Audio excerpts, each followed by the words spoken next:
Добрый день, уважаемые абитуриенты. Меня зовут Нурия Усмановна Халиуллина. Я кандидат филологических наук, доцент кафедры татарского языка и литературы, руководитель программой по магистратуре, направление педагогическое образование, профиль, направленность, родной язык и литература в полилингвальной среде. Вступительные испытания по профилю «Родной язык и литература в полилингвальной среде» проводятся дистанционно. Экзамен проводится в форме тестирования. Количество вопросов в тестах будет 25. На каждый вопрос будет несколько ответов. И из этих ответов один ответ только правильный. Вам нужно будет выбрать один правильный ответ. Продолжительность вступительного испытания ограничена, она составляет 60 минут, а для поступающих с ограниченными возможностями здоровья длительность экзамена увеличивается на 1,5 часа при наличии соответствующих документов. И для прохождения тестирования, для экзамена, то есть дается только одна попытка, поэтому нужно будет при первой же попытке сразу очень внимательно ответить на вопросы теста. Тестовые задания включают несколько разделов, а внутри разделов 5 вопросы будут по 5 модулям. Первый модуль — это языкознание, история языкознания. Второй модуль — уровни и система языка. Третий модуль — литературоведение. Четвертый модуль — история литературы. И пятый модуль — методика обучения языкам и литературе. Для успешной сдачи экзамена вам нужны будут знания, которые вы получили при учебе по программам бакалавриата. И нужно будет знание родных языков и материала литературы родственных и неродственных народов. Максимальное количество баллов по результатам тестирования составляет 100 баллов. То есть, если вы правильно ответите на все 25 вопросов, вы можете получить максимальное количество баллов, то есть 100 баллов. Минимальное количество баллов для успешной сдачи экзамена вступительного испытания составляет 50 баллов. Программа автоматически определяет количество заработанных вами баллов. Дистанционная форма сдачи экзамена предполагает получение вами логина и пароля, который будет вам выдан при подаче документов. Логин и пароль отправляются на электронную почту. Как часто наблюдалось, логин и пароль могут попасть в папку спам, поэтому вам нужно будет обязательно проверить регулярно папку спам. Последующее посещение сайта производится под своим паролем, и пароль вы меняете при первом входе в учетную запись. Перед экзаменом вам нужно будет сфотографироваться и прикрепить цветное фото, где четко видно ваше лицо, и нужно будет прикрепить главный разворот паспорта, то есть страницу паспорта с вашей фотографией и с фамилией, именем, отчеством. Обратите, пожалуйста, на этот момент. Вот эта процедура, она называется процедура идентификации личности. То есть приемной комиссии нужно удостовериться, что задание выполняет именно абитуриент, то есть лицо, которое поступает в университет. Время, отведенное на прохождение экзамена, ограничено. Как было сказано выше, она составляет 60 минут и имеется только одна попытка. Расписание вступительных испытаний можно найти в сайте приемной комиссии, который вы видите на слайде по адресу abitur.bspu.ru. Для этого вы выбираете вкладку «Магистратура» и откроется окошко, где будут прикреплены файлы, которые объясняют особенности приема Бога по имени Акмуллы в 1922-23 учебном году. Расписание консультации вы можете видеть по стрелке в данном файле. И также можно будет ознакомиться с другими документами, которые объясняют особенности приема. Здесь можно узнать минимальное количество баллов по различным условиям поступления, информацию об учете индивидуальных достижений поступающих, формах проведения вступительных экзаменов и так далее. Расписание вступительных испытаний также можно увидеть на сайте приемной комиссии, и консультации будут видны в YouTube-канале. Программа магистратуры родной язык и литературы в полилингвальной среде, она реализуется в Институте филологического образования и межкультурных коммуникаций. Вам нужно будет найти институт филологического образования и межкультурных коммуникаций и в таблице вступительных испытаний соответствующую строчку «Комплексный экзамен по направленности профилю родной язык и литература в полилингвальной среде». Программа также здесь прикреплена. Экзамен проводится дистанционно. Также имеется в этой таблице указана ссылка, где будет проводиться дистанционный экзамен. Консультация проводится 6 августа, то есть 6 августа вы можете по ссылке подключиться и задать интересующие вас вопросы. Экзамен для подавших документов с 20 июня по 6 августа будет проводиться 9 августа с 10 часов до 22 часов. То есть в течение дня, начиная с 10 часов утра до 10 часов вечера, вы можете подключиться, зайти в личный кабинет и сдать вступительный экзамен. И имеется резервный день 17 августа, также начиная с 10 часов утра до 17:00, то есть до 5 часов вечера. Второй поток экзамена для подавших документов с 7 августа по 12 августа. Доступ к экзамену будет открыт 13 сентября с 10 часов утра до 20 часов вечера, то есть 10 часов вечера. И резервный день 21 сентября с 10 часов до 17:00.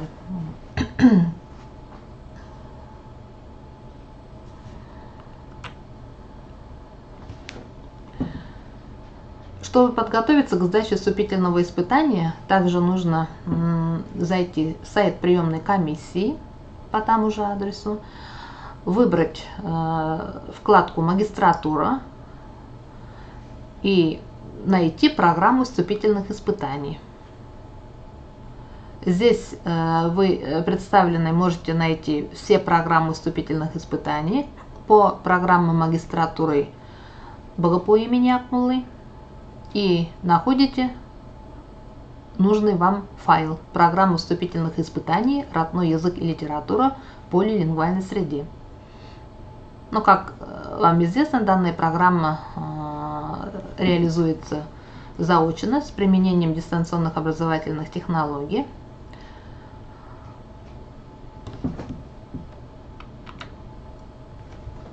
Программа выглядит таким образом. В программе можно найти оборудование, которое вам требуется для прохождения тестирования, характеристики компьютера, планшета и других гаджетов. И также представлены здесь разделы для подготовки поступающих к сдаче вступительного испытания. Вступительные испытания, вопросы для вступительного испытания составлены по 3 разделам, которые по знаниям проверяют знания, умения, навыки. По разделам родной язык по выбору, то есть под понятием родной язык мы имеем в виду не только языки народов Российской Федерации, сюда включается и русский язык как родной, то есть русский язык, татарский язык, башкирский язык, казахский язык, таджикский язык и так далее. То есть в качестве родного языка может быть представлен любой любой родной язык. Эти разделы включают несколько модулей. Модули включаются такие понятия, как понятие родной язык, общие сведения о родном языке, вопросы по разделу фонетики, лексикологии, грамматики, стилистики и культуре речи. Второй раздел – это введение языкознания, общее языкознание. То есть вопросы, которые характеризуют особенности языков мира. Язык общества, язык и мышления, уровни языка, классификация языков мира и двуязычие. Также включены в этот раздел вопросы и по методике обучения языков, то есть методический аспект, также вопросы по методическому аспекту также включены в данный раздел. И третий раздел – это история родной литературы, также по выбору, то есть представленные вопросы по литературе любого народа. Имеется несколько модулей по данному разделу. Вопросы по фольклору, то есть устному народному творчеству. Вопросы еще характеризуют основные этапы развития родной литературы и вопросы по теории литературы. Рассмотрим несколько примеров, то есть как выглядят вопросы тестов, на которые вы будете отвечать. По первому модулю, по модулю языкознания, приведем в качестве примера несколько вопросов. Например, теория языкознания, методы исследования языка, история языкознания – это разделы. Перечисляются 4 ответа. Разделы общего языкознания, частного языкознания, прикладной лингвистики, лингвофилософии. То есть вы должны знать содержание этих разделов, чтобы правильно ответить на вопрос. Общее языкознание у нас занимается проблемами теории языка, истории языкознания. Она также изучает методы исследования языка, историю языкознания. Таким образом, правильный ответ будет у нас первый ответ – общее языкознание. Также нужно обратить внимание, что не у всех абитуриентов ответы на вопросы и перечень вопросов будут появляться в такой же последовательности. То есть у каждого абитуриента последовательность вопросов и последовательность ответов меняется. Таким образом, по номеру ответа только невозможно угадать ответ на вопрос. Нужно будет знать характеристику всех ответов. То есть, если возьмем данный вопрос, частное языкознание у нас анализирует проблемы отдельного языкознания, например, татарского языкознания, башкирского языкознания или русского языкознания. Прикладная лингвистика, она занимается вспомогательными проблемами, то есть проблемами практического характера, которые анализирует уже теория языкознания. А лингвофилософия исследует философию языка, то есть познание, видение мира, как отражается в лингвистике. Таким образом, правильный ответ будет у нас общее языкознание, которое занимается изучением теории языка, методов исследования языка и истории языкознания. Язык, речь – это и дается 4 ответа, из которых нужно будет один правильный ответ. Язык и речь – это дихотомии, противоречий, единства, триада. Для ответа на этот вопрос нужно знать учение Фердинанда де Сассюра о языке и речи, то есть о разделении языка и речи. Язык и речь – это разные явления. И в учении Фердинанда де Сассюра язык и речь, они представлены как дихотомии, то есть дихотомия состоит из двух частей, ди – это два, атом – часть. То есть язык и речь характеризуют две стороны лингвистики. Таким образом, правильный ответ – дихотомия. Следующий модуль – история языкознания.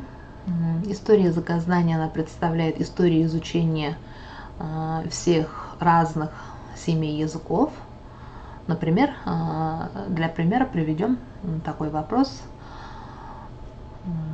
Каким достижением тюркологии известен Эрвант Владимирович Севардян? Третий вопрос. Он изучал подробно азербайджанский язык, анализировал памятники письменности, составил этимологический словарь и составил татарско-русский словарь. Эрван Владимирович Севардян, на самом деле, он изучал разные тюркские языки и памятники письменности. Он известен тюркологии как автор этимологического словаря тюркских языков в нескольких томах. Первый том словаря, этимологического словаря Эрвана Владимировича Севардяна – это основы на гласные. Также составлены следующие тома, которые посвящены этимологии тюркских слов, начинающих с гласных звуков. Также на слайде можно увидеть и другие вопросы. Например, какое местоимение в татарском и башкирском языках показывает на ближайший предмет? Для ответа на этот вопрос нужно знать историю тюркских языков, в частности татарского и башкирского языка. В этих языках, как и в других тюркских языках, местоимения делятся на три степени. Первой степени местоимения они показывают на ближайший предмет, до которого можно дотянуться. Вторая степень местоимения – это указательные местоимения, которые показывают на предмет, который перед глазами, но до этого предмета невозможно дотянуться. А третья степень местоимений, указательных местоимений, это предметы, которые не перед глазами говорящего, то есть где-то вне помещения. Такими местоимениями выступают мне, бна местоимение. Таким образом, правильный ответ будет третий ответ. Следующий модуль – это уровни и системы языка. Уровни и системы языка. Под уровнями языка мы понимаем ярусы языка, ступени языка по-другому. И как уровни языка выступает у нас уровень фонетики, уровень лексики, уровень морфологии и уровень синтаксиса. То есть будут вопросы по данным структурным разделам лингвистики. И приведем в качестве примера, например, второй вопрос, который представлен на слайде. В каком языке не всегда выполняется закон сингармонизма? Закон сингармонизма – это основной закон тюркских языков. Сингармонизм не наблюдается в индоевропейских языках. Также закон сингармонизма наблюдается и в других родственных тюркским языкам, например, монгольских языках, тунгусо-маньчжурских языках. То есть закон сингармонизма, он свойственен для всех урало-алтайских языков, если рассматривать большие языковые семьи.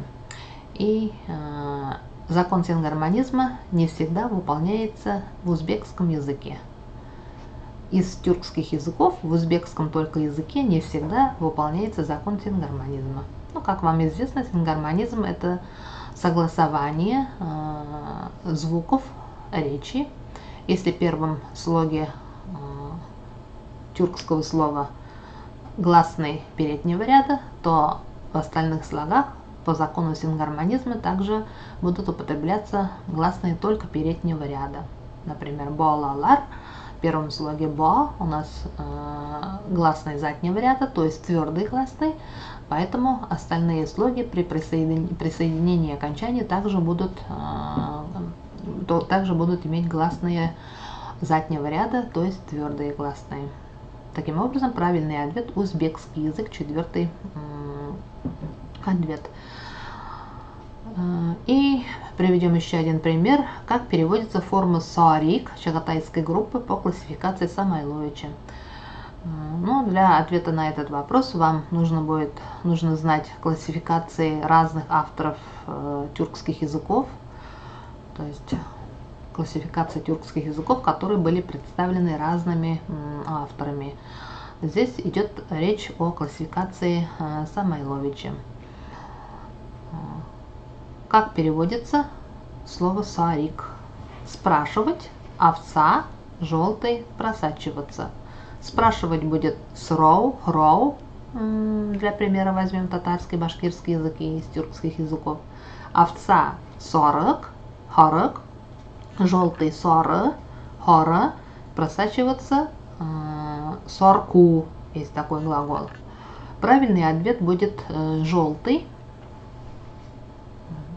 Хотя остальные варианты ответов также очень похожи, но правильный ответ будет желтый, сора. Здесь наблюдается фонетическое явление в конце выпадения согласного к, г в конце слова, то есть желтый в древнетюркском языке была представлена формой сорог, а в чагатайской группе он имеет вариант сорик, а в татарском языке в конце согласный выпал, поэтому осталась форма сора, в башкирском языке хора. Правильный ответ желтый, третий ответ. Грамматический минимум, который характеризует предложение в качестве особого грамматического явления, то есть основные свойства, основные черты предложения. Для определения предложения приводится разными учеными несколько критериев, но основным критерием предложения является предикативность и модальность. Таким образом, правильный ответ будет первый ответ, предикативность и модальность. Вопросы по литературоведению, истории литературы.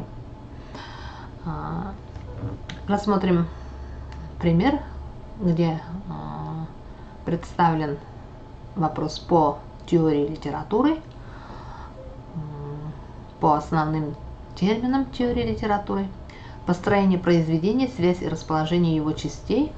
Это как называется, то есть построение произведения, то есть части, расположение частей произведения. Кульминация, сюжет, композиция, классицизм. Правильный ответ будет композиция.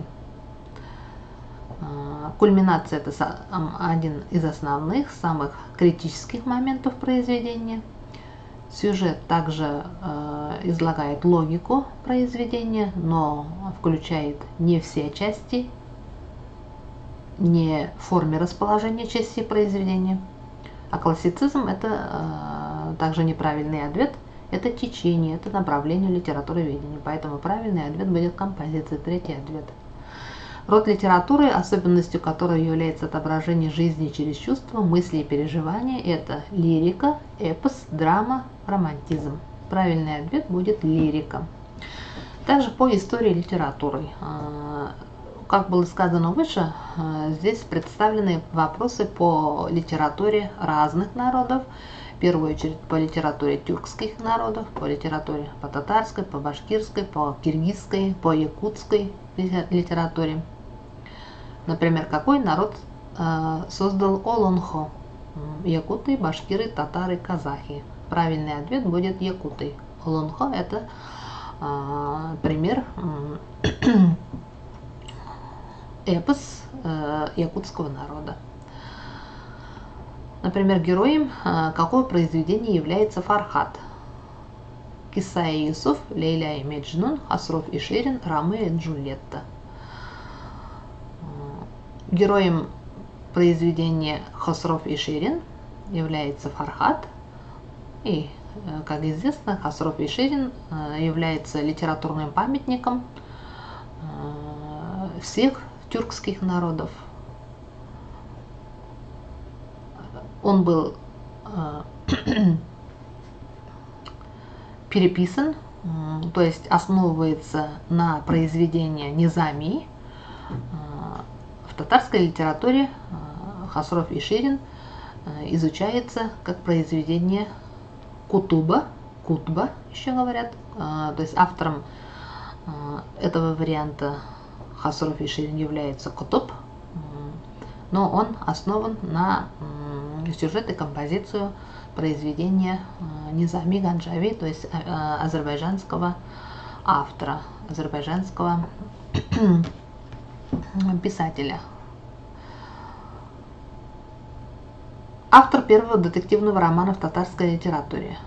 Предлагаются варианты Габдельджабар Кандалы, Муса Мулюков, Фатых Амирхан, Загир Бигиев.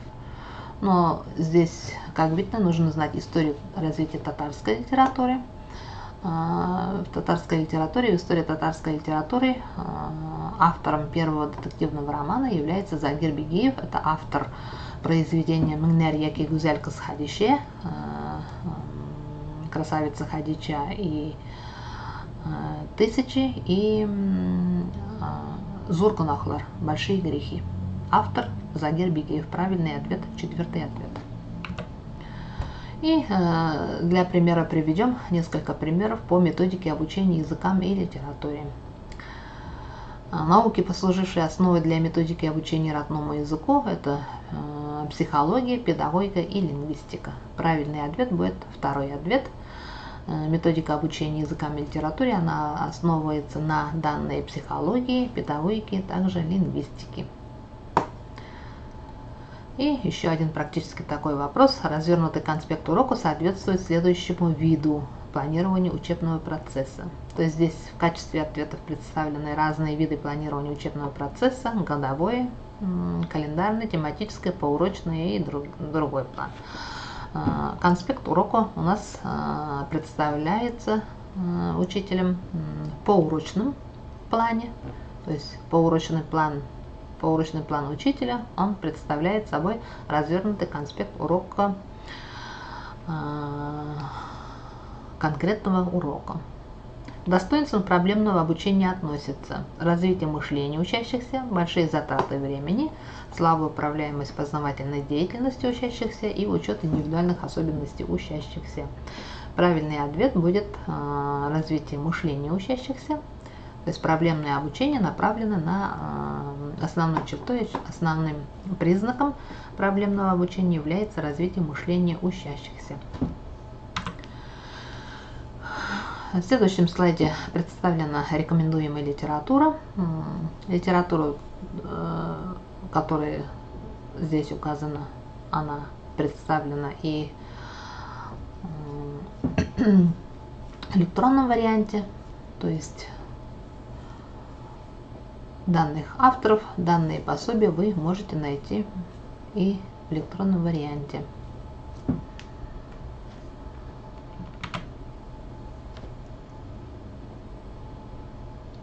Также можно воспользоваться базами данных, источниками, литературными источниками, лексикографическими источниками для ознакомления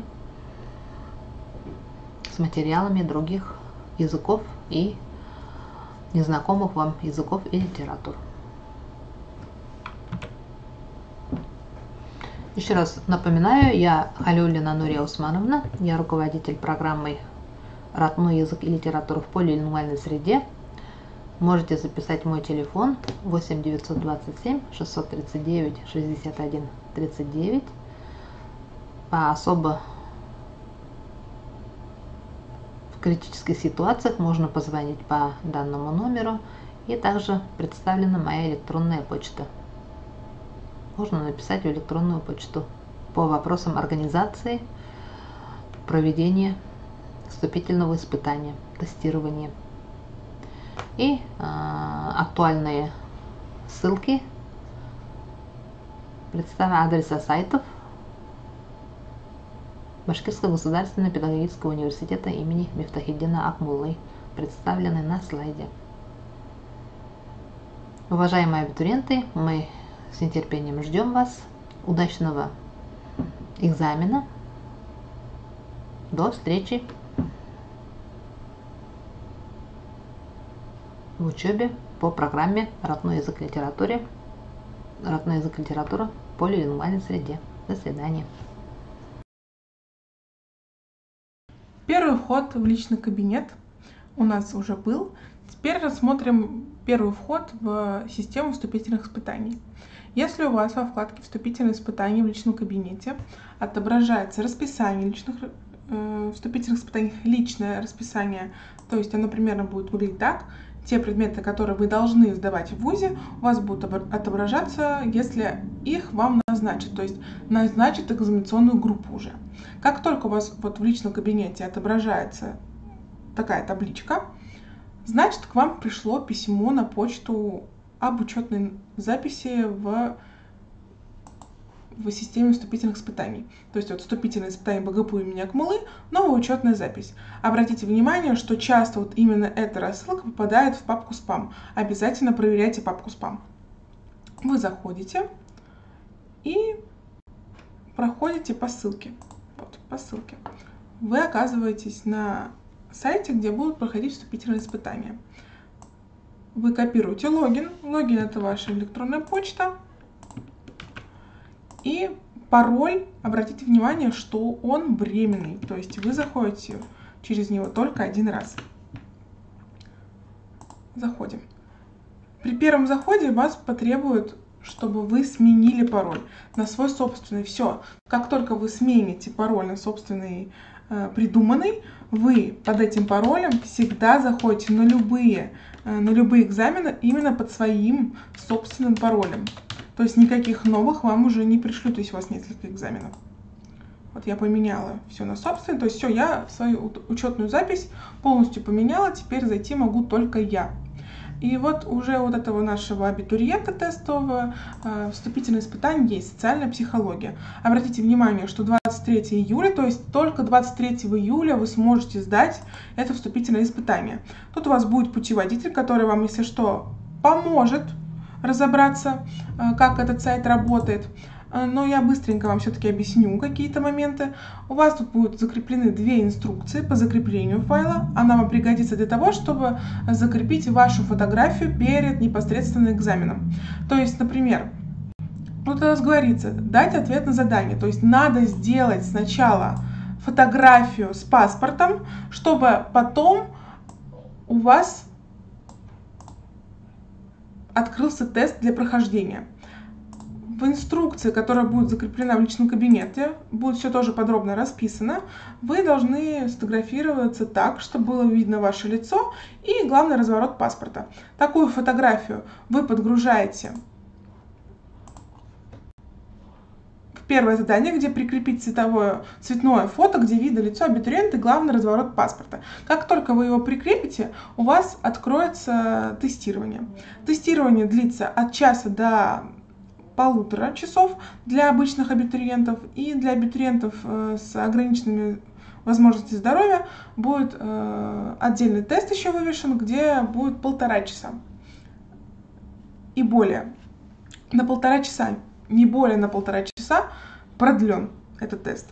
Вы заходите все просто в тестирование. Даже если тут будет тест для лиц с ограниченными возможностями здоровья, вы туда его не проходите, только проходите один единственный тест. Попытка только одна.